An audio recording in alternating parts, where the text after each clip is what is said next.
Flower Show 2022 Convention Center. Oh, minta yan, minta masuk yan entry. Nya Convention Center lung lay lak lautan ti ko thang hi. Ti so ni moi kam lut tu ka.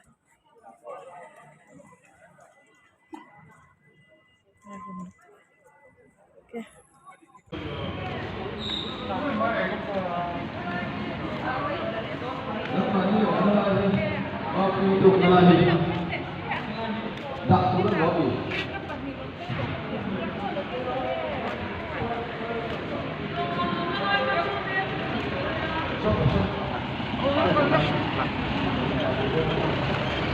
Go!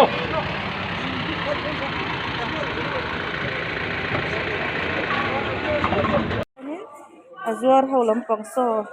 Lain azuar ho lampang. Len ni ve hi.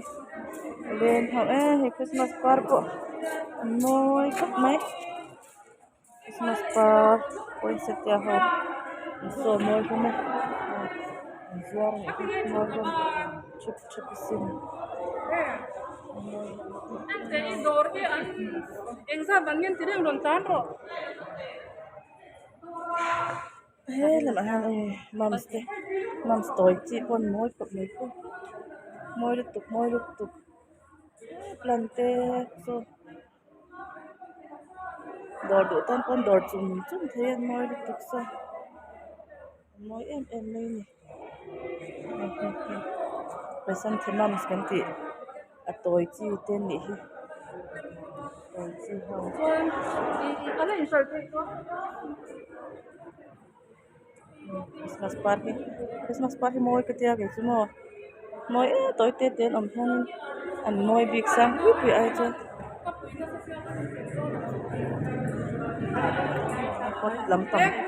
đến tên gì pot mò một ông bà môi lục tục tại hàng ông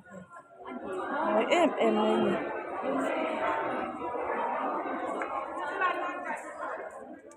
môi lục tục jadi nyam pun bazar begini nama tu pun jadi nyam lover kan so jadi nyam itu lah tu athat pun love ni love lo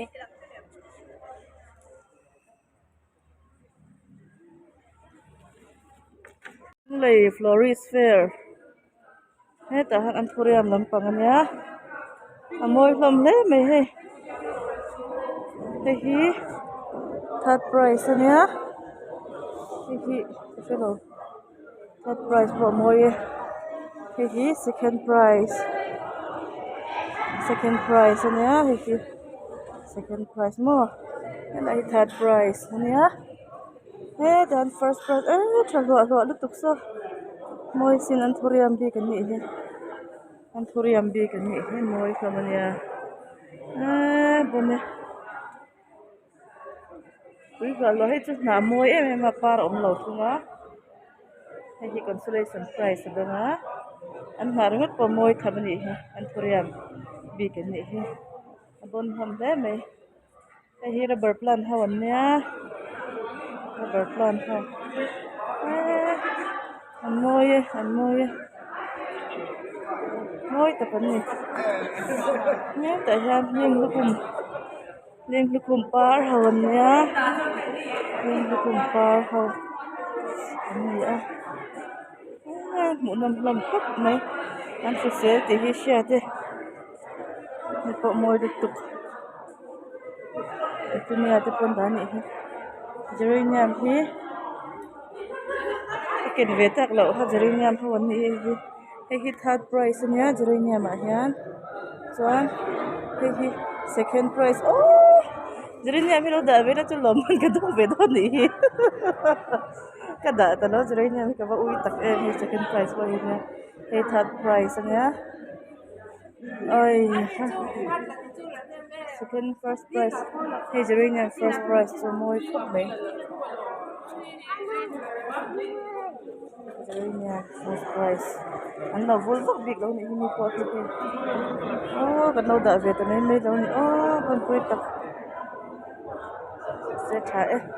mi tên lò mà nó đâu thì lên làm phụ hình làm vui vất việc đâu này mi phụ thì hay quả là tôi mới xa ăn qua rồi làm còn thì saron lên làm gì á saron là chân hay khi first prize nhá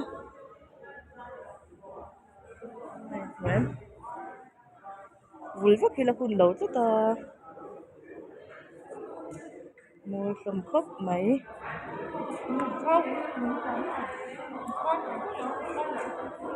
môi cầm được tự kia môi hắn là full bloom em việc lâu này mi po hi full bloom rất em là ông việc lâu anh không tin đi saron ha chứ mà tahan first prize nhá hi flower arrange Anita ni pangkar khoi hau Anita pakhat na hei pakhat na ni khoi moi khop mai kho hi chu zat na la lawa hei consolation prize adonga hi ha chuan hei eng prize nge ni hei third prize ma third pathum na nya hei po amoi from khop mai hei man lai bluebell kan ti po an lo khoi lui me moi lu tu ke ama sim hi moi bluebell pe chu hi second prize flower arrangement an khoi moi from khop mai consolation prize donga hei ka bo hi amoya chuan an phuriam hian tu na chu lal nan chang do ni hi an phuriam moi from khop mai hết hiền bucket thau te phone đâu ti ven ni hết hiền mà mỗi lần này mỗi cái gì hôm qua hết chuối được tối này mỗi lần mỗi chứ hôm qua hết chuối những phim xịn chứ mà anh nói đi tóc phim hổ nằm xịn chứ mà đi hiện hổ nằm em tóc này nè mỗi xịn chứ mà chán không có mỗi lúc tóc mỗi về rất mấy hổ nằm tóc mấy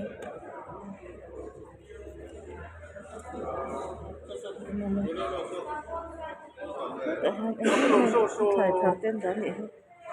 ถ่ายทำตัวมวยตัว first prize ตัวเองมวยเราครบไม่ให้พอที่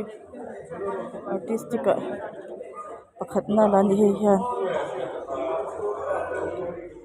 นี่ third prize เนี่ย artistic เขาให้ consolation prize ตรงนั้นมวย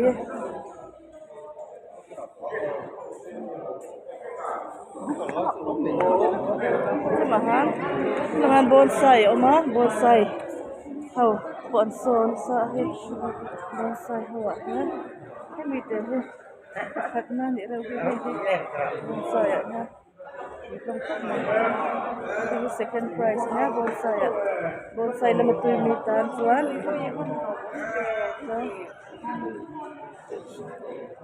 bonsai hi an moi saman ya bonsai ui cái đủ tụi kia chứ cái kêu thấp cái chứ cái đủ